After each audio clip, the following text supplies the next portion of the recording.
Good afternoon, guys, and welcome to the podcast. I'm really delighted about today's guest, Virginia Elder, and she is an entrepreneur. She's a podcaster as well, and she is the host of Reaching Abundance, helping independent financial professionals grow their business through podcasting. And specifically, we're going to talk about video, what she does, and how to help clients grow and reach more clients through video podcasting. So I'm really excited about this conversation. So, Virginia, welcome. Thank you. I appreciate you having me, Chris. Thanks. Yeah. And briefly introduce yourself and we'll dive into the questions. Sure. As you said, I'm Virginia Elder. The podcast production company is called Podcast Abundance. And I did start out with the show called Reaching Abundance in 2019. I restarted it in 2024. And then earlier this year, I actually rebranded. And so now the show is called Podcasting for Financial Professionals. Just be real clear there, call out who I serve. And our brands are always evolving. So even the professionals don't have it perfect. Just throw that out there.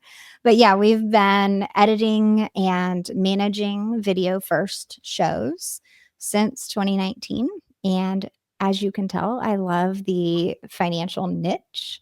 I have an accounting background and love my people at FinCon and have just really enjoyed the financial space. Yeah.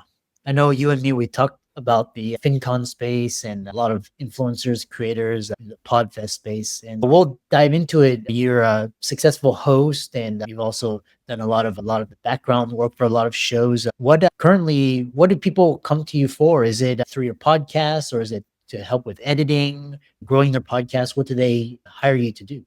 Yeah. So the primary service that we provide is editing, and that kind of gets coupled in with the back end management of the entire production.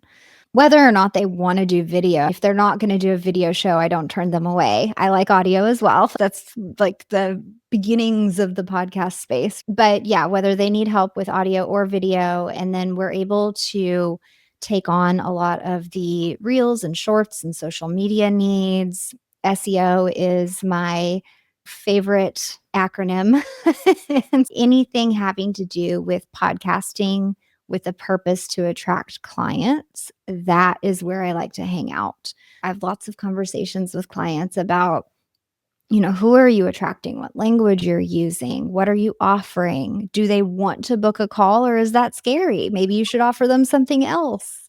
And just really try to hone in what is going to work for their show, for their specific business. And of course, that ends up being some coaching along with the editing and management. But that's where I love to hang out. Interesting. Yeah, delving into it, because a lot of people, they just want to do podcasting because everybody else is doing it. So what do most business owners get wrong about podcasting as a marketing tool? Yeah. The number one thing that I find is that they're actually not being clear with what they do for the business. I can listen to your show and I can like you and want to have a beer with you and hang out, and you're my best friend in my earbuds all day, right? But I might not know what you do or what I can buy from you. So the biggest thing is being really clear with a call to action, with your services, with something that you offer, so they can take that next step with you, because otherwise they just like you, but they don't know how to take that next step. Yeah. Interesting. And now that we honed it down, what should people, either starting a podcast or they currently have a podcast and they want to take it to the next level, what should they be doing specifically to start having a podcast that converts rather than just adds noise? Yeah, that's a great question. I love it. The biggest thing is to recognize that in this podcast space, within most of the listening apps or even on YouTube, there's no direct button that's like, sign me up for your email list or buy this product, unless they happen to click one of the links that you drop in the description. But even then, it's still a clunky connection. So, as a podcaster, as a host, you have to establish that connection. That conversion loop is what I call it. So, there has to be an email subscriber option on the back end. Maybe you offer them a free mini course or something to get them into your business ecosystem so they can really start to dive into some of your services.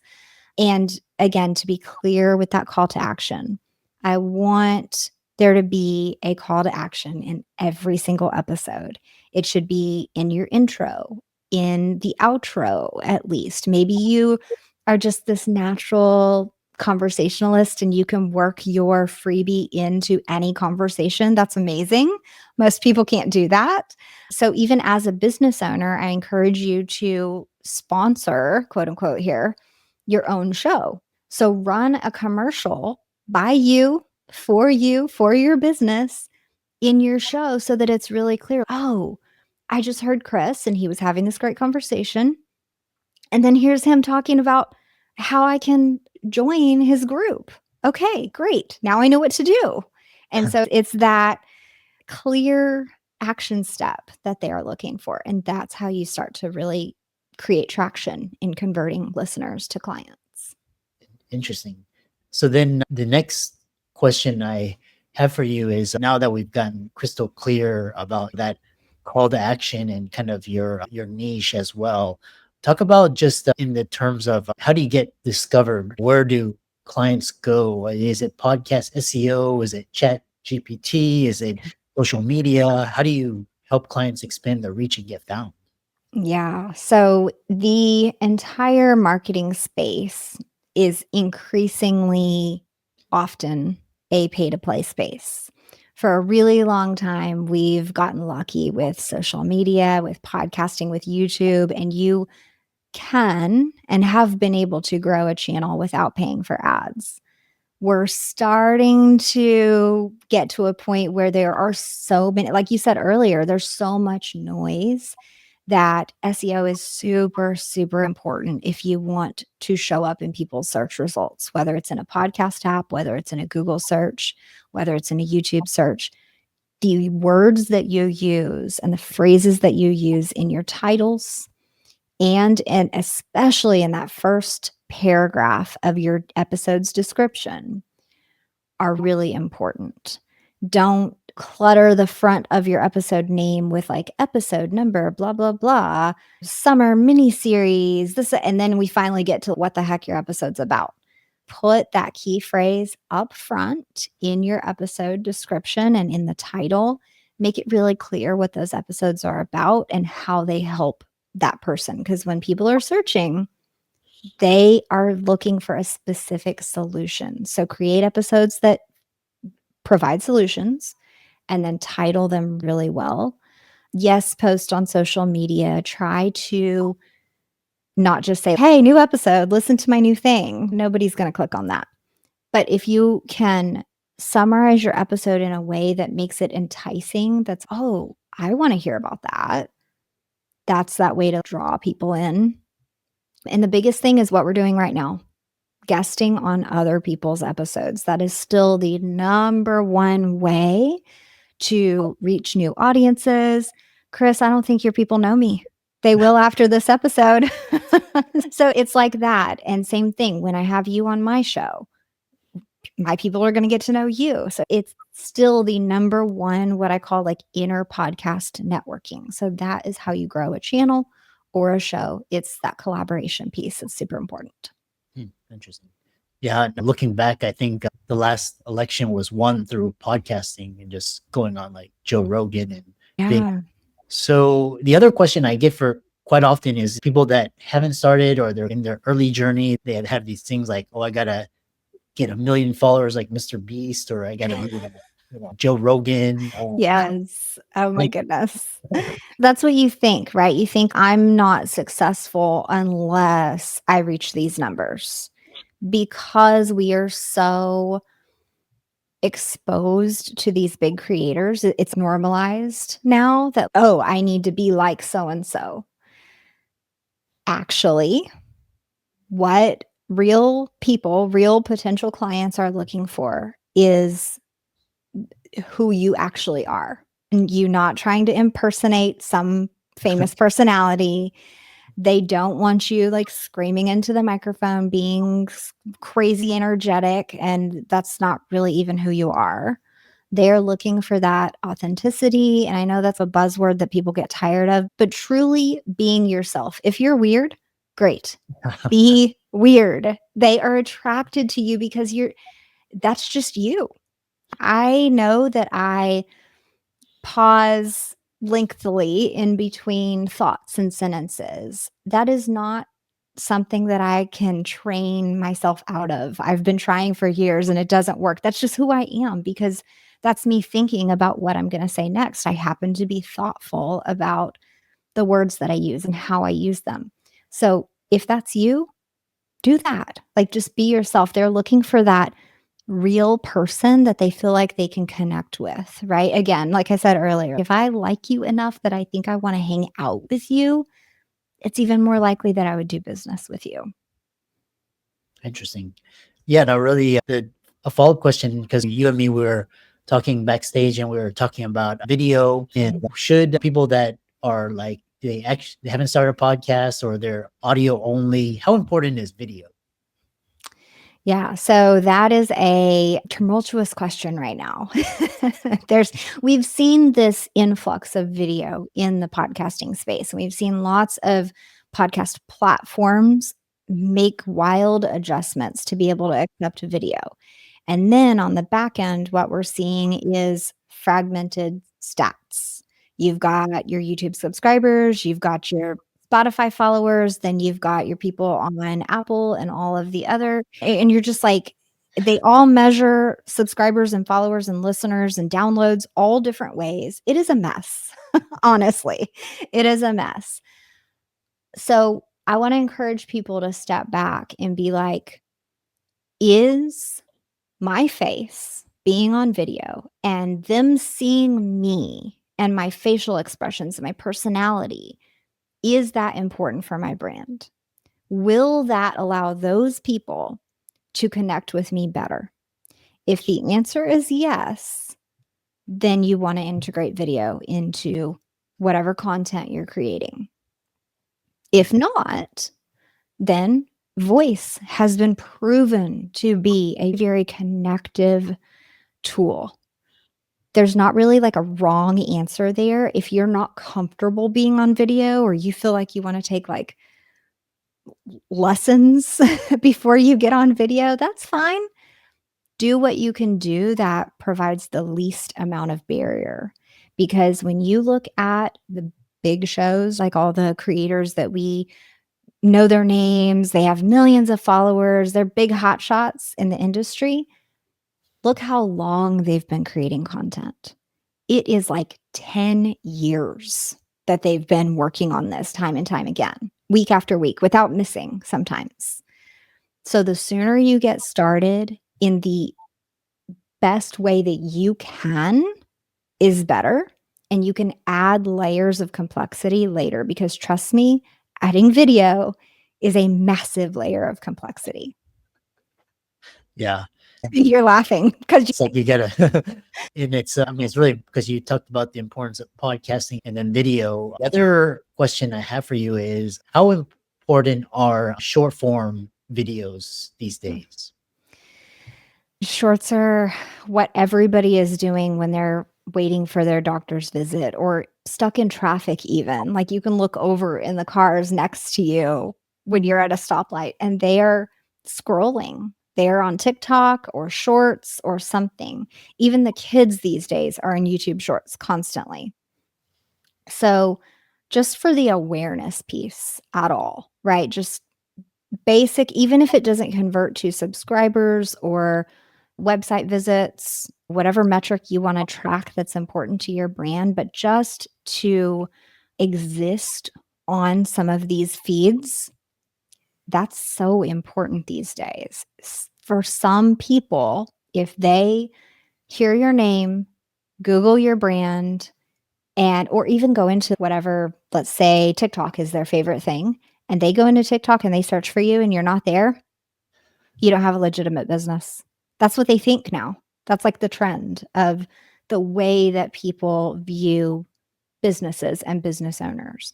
So just for the piece of legitimacy of, hey, I exist on this platform, that's the piece where shorts and reels are important. Interesting. So I know you talk about because you help clients turn podcast listeners into business leads or paying using them.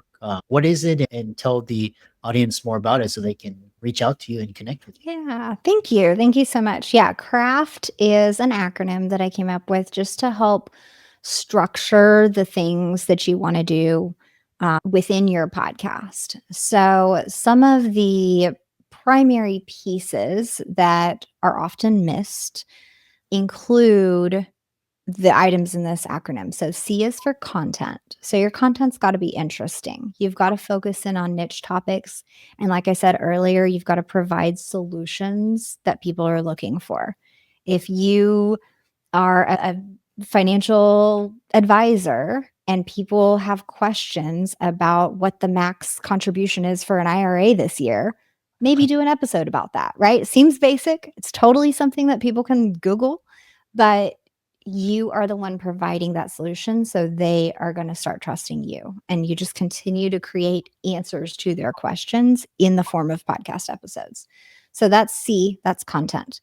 Craft, CRAFT. So R is for repurpose. That's where we get into the shorts and the reels that we were talking about earlier. You can repurpose your episodes onto your website as blogs through a plugin automatically. You can chop things into reels. You can share your cover art or your guest's photo on social media and talk about this engaging conversation.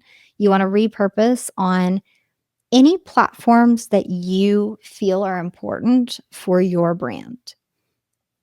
A is for action.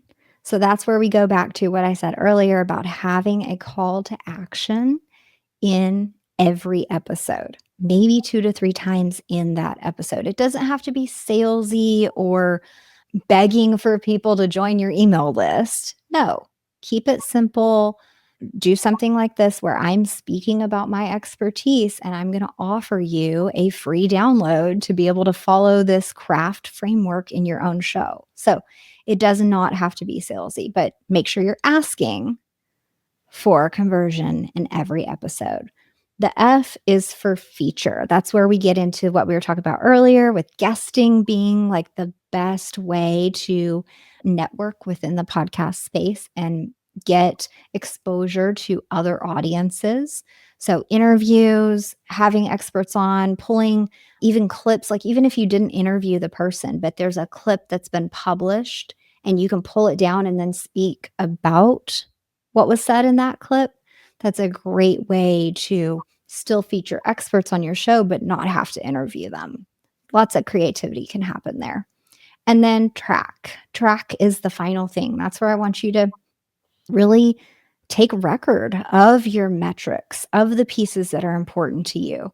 Did you say something in an episode and then all of a sudden there were 200 more visits to your website? Cool. What did we say in that episode? We want to know, right? Because we probably need to repeat that at some point. So, your metrics, your feedback from your audience, and any statistics around your show. That is the craft framework, CRAFT, content, repurpose, action, feature, and track. And thank you, Chris, for letting me run through all of that. Yeah. For the listeners, Virginia's links will be in the show notes so you can check out that and connect with her. One final question I have for you is, how do you see artificial intelligence and all these apps and influencing podcasting, video, and just marketing in general? Yeah. At this point, I see it as a very helpful tool in many cases. There are, and even in my newsletter, honestly, today, I sent out an ask about, hey, what show notes AI platform are you guys liking? Send me your feedback. I would like to know. There are a couple that I've been using. I am interested in experimenting with a couple of others. And with that, I want to just post this as a caveat to say, yes, we drop our episodes in, even for clients, even for my show. We do not Good God, please don't do this. We do not copy and paste the show notes that the AI comes up with. Like, generally, it's helpful, but I would never copy and paste that into your show notes. It sounds like AI. It's a lot of times wrong. Like, they will mishear a term that you say, especially financial terms. So you got to watch out there. But anyway, so go through it, have an admin go through it, and use the AI as inspiration for your show notes, but definitely don't copy and paste. But, anyways, I see it as a great, very useful, helpful tool. There's even tools for video that will help process camera switching, help crop your frame better, center you in the frame. There's a lot of amazing tools out there. What I see in the future is we're already starting to see a lot of this AI garbage. And there's like a specific term for it. I can't think of it right now, but it's just AI completely made up. Half of it's not even true, and it's just junk. That's totally fake. So people are going to be looking for you, a real human with real expressions, with mistakes in your sentences, with crazy hair day or whatever is going on. They're craving that real person behind the brand even more so than the AI generated junk that we're going to start to see even more. Yeah. Interesting. Yeah. It just reminds me, I get emails, a couple emails a day where OpenAI says ChatGPT is making all of these errors. Just read through it and edit it and make it your own. So yes, 100% make it your own, and make sure the keywords that it thinks you should be using are actually what you wanted to use for that episode, or that it focuses on the point that you wanted that episode to hammer home. Yeah. How can people connect with you, visit your website, follow you, reach out to you? Yeah. I'm at I almost said the old brand. Podcasting for Financial Professionals is the show, and it's podcastingforfinancialprofessionals.com. And then the production company is podcastabundance.com. Excellent. I really enjoyed this conversation and really thoughtful answers, and keep up the great work. Thank you. I appreciate it. I thank you for letting me be here.